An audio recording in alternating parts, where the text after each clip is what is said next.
really wasn't fair of them to show you a video of what I look like when I wake up in the morning.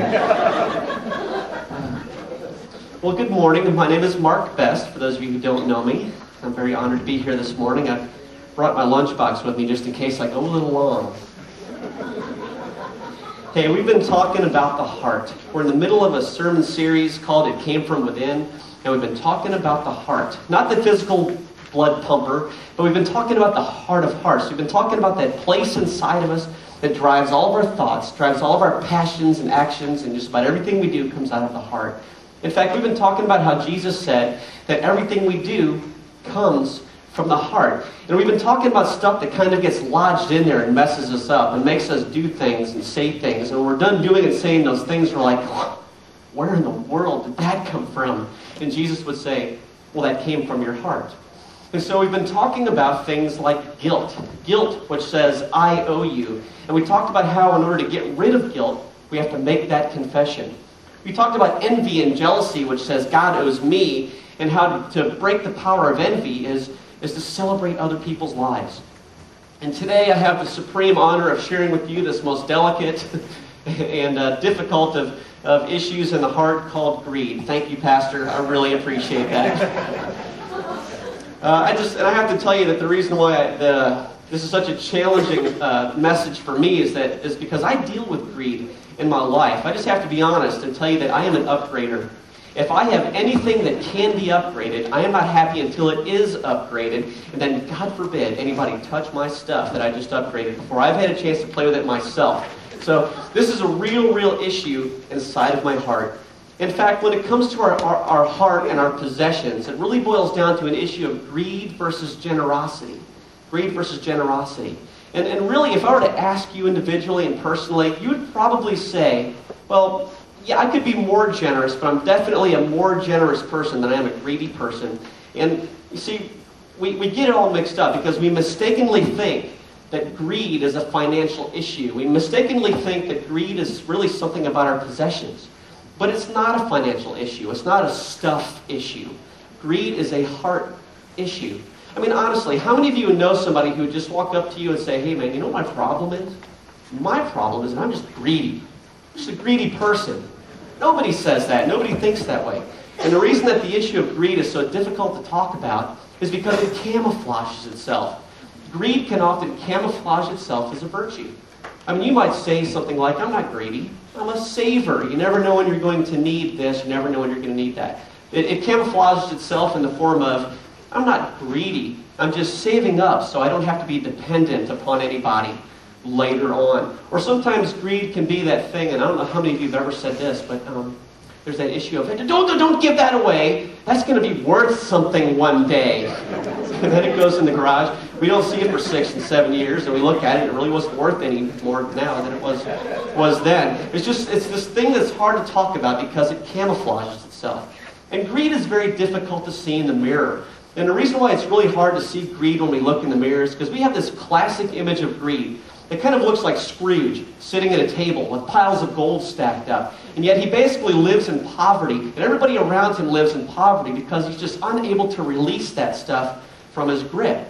And we look at that kind of greed and we say, well, I'm just not like that. He doesn't have a compassionate bone in his body, and I do, so I'm definitely not like that, right? Well, what we're going to discover this morning is that there are different kinds of greed. And chances are we fall into one of the different kinds of greeds that are out there. You see, greed kind of becomes a filter. It becomes a filter through which we make all of our financial and relationship decisions. And again, it's very hard to see in ourselves. So consequently, it's really hard to really study greed and to deal with it in our own lives until we have a sermon like this. Again, thank you very much, Pastor. And just let me say this. When it comes down to greed, you really need to know that greed is not about your money. Greed is a heart issue. And we're going to talk about a couple of verses where Jesus gives us some really good practical teachings on greed and how we can remove greed from our own lives, okay? I'm going to share some verses in Matthew, but I want to start in Luke chapter 12. Okay, Luke chapter 12. This is kind of Jesus' definitive statement on greed. Luke 12:15. Jesus speaking. He said to them, watch out. Be on your guard against all kinds of greed, against all kinds of greed. So listen, there's more than one kind of greed. I mean, there's the Scrooge kind of greed where you look at him and he doesn't have a compassionate heart, but then you have all these feelings. I feel compassionate. When I see the poor and homeless, I feel like I want to do something. And we have all these feelings about ourselves. And we look at Scrooge type of greed and we say, I'm just not like that. To which Jesus would say, okay, but be on your guard against all kinds of greed. And then he goes on to talk about a very specific kind of greed that I promise you is relative for us today, just because of the culture that we live in, because of the commercials and things that we see on TV, okay? So here, Jesus gives us a slice of greed. He continues. He says, a man's life or a woman's life does not consist in the abundance of his or her possessions. In other words, your life is not defined by what you own. To which we go, well, duh, I knew that. I know that I'm a deeper person than my stuff. But what Jesus is referring to and inferring to here is that there is a kind of greed which hides inside of us, and it says life equals the acquisition, the upgrading, the upscaling of stuff, the hoarding and the storing up of stuff. Sometimes there's a kind of greed that says, man, if I just don't have that thing, my life will be incomplete, and I'm just going to die and perish to death. I've got to have it. And Jesus says, watch out. Be on guard of that kind of greed. And then here we go. This is where pastors get run out of town. Now, here we go.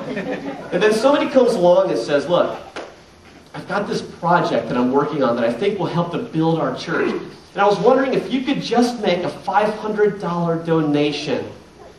And then we think about it and we get our little checking register and we look at our checking register and we say, oh man, I just don't have that kind of cash on hand, so I better not. To which God goes, whoa, whoa, whoa, whoa, whoa. You don't have that kind of cash on hand, so I just better not. Well, that didn't stop you from upgrading your lifestyle this week. I was watching you. You made all kinds of creative decisions and had all kinds of these strange things you were doing with your finances to upgrade your lifestyle. But then I'm kind of asking you through somebody else to do something for the church, and you're going to tell me, I just don't have the cash, so I better not. You know what that is? That's living as if life equals the acquisition of stuff, and that's more important than giving stuff away. And you know what that is? I'm afraid to ask. That's called greed. It's a kind of greed. In fact, anybody ever watch the news and see what happens when a really cool new piece of technology comes out? And then they show the picture of all the people lining up in concentric circles around the outside of the store that sells the thing, and people are just lining up to get this stuff. Anybody here remember, are you old enough to remember when The Empire Strikes Back came out? The Return of the Jedi? And people were pitching tents outside of the movie theater just to make sure they got a ticket. And Jesus says, be on your guard against all kinds of greed. And it's really difficult because our society is built on this. Our society is constantly telling us what we don't have. You don't have the right boat. You don't have the right car. You're not wearing the right clothes. You're not wearing the right kind of makeup. You're not drinking the right kind of juices. You don't have the right body style. And sometimes for us, it looks a little bit like this. Offer from the king of the grill, George Foreman. No matter where, no matter when the fish are biting, you should be striking.